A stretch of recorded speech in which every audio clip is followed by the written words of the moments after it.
A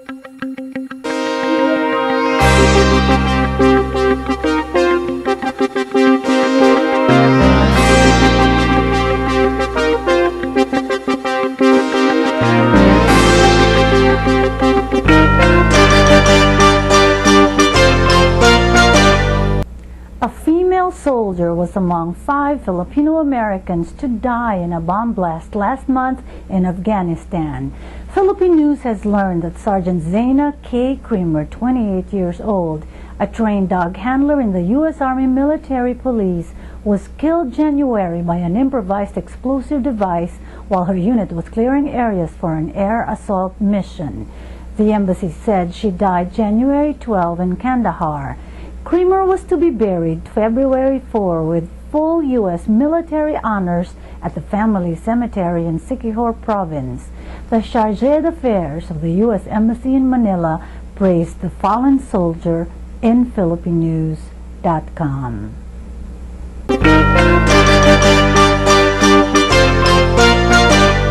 And the search for Senator Panfilo Ping Lacson continues, though he has been cleared of involvement in a double murder case by the Court of Appeals, said Philippine Justice Secretary Laila de Lima.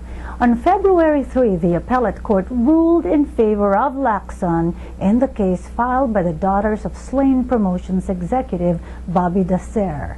The court cited insufficient evidence, and the full story is in this week's PhilippineNews.com.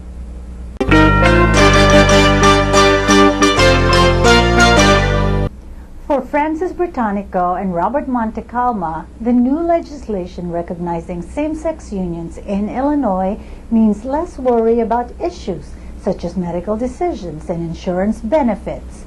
The two nurses reside in the suburb of Skokie who met 4 years ago at the Chicago Pride Parade and who have been together ever since. Both are Catholic and attend Sunday service at St. Peter's Catholic Church in Skokie. And Philippine News correspondent Ted Rehencia spoke to the couple who now celebrate the new law in PhilippineNews.com.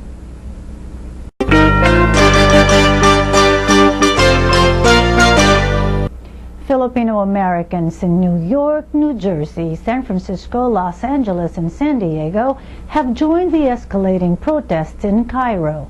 Young Egyptians in January 25 began what they call the Day of Rage in downtown Cairo's Tahrir Square. Now, what began as a peaceful rally inspired by the recent uprising in Tunisia called for Egypt President Hosni Mubarak to step down, but it turned violent when police used tear gas and water hoses to disperse the crowds, which have since grown, adding immense pressure on Mubarak to leave office.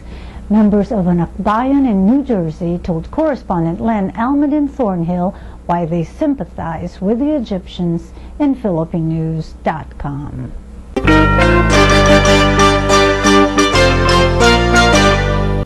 True to his name, Francis C. Buhay lived life to the fullest by his own standards. Alameda and Santa Clara County authorities say the Filipino-American entrepreneur was wanted for involvement in bank robberies in Silicon Valley between 1995 and 1999. Buhay evaded capture, and in 1997 he emailed his pursuers taunting, "Come get me, punks."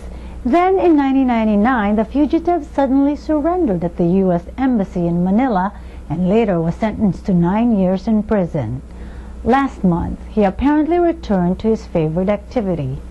I spoke to Union City Lieutenant Horner, and my report traces Buhay's final heist that ended his 36-year life in PhilippineNews.com.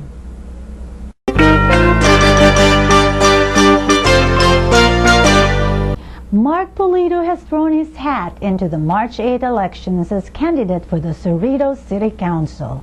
Currently serving his third term on the ABC Board of Education, Pulido has been a resident of Cerritos for 38 years. He and wife Gloria are products of the ABC Unified School District, and their daughter attends an ABC district-based school. This district serves over 20,000 students at 19 elementary schools, 5 high schools, and 5 middle schools. And correspondent Rena Magsumbol interviewed Mark Pulido, who reveals his reasons for seeking a seat on the Cerritos City Council in PhilippineNews.com. PhilippineNews.com, Top of the News, is also on YouTube /PhilippineNews1.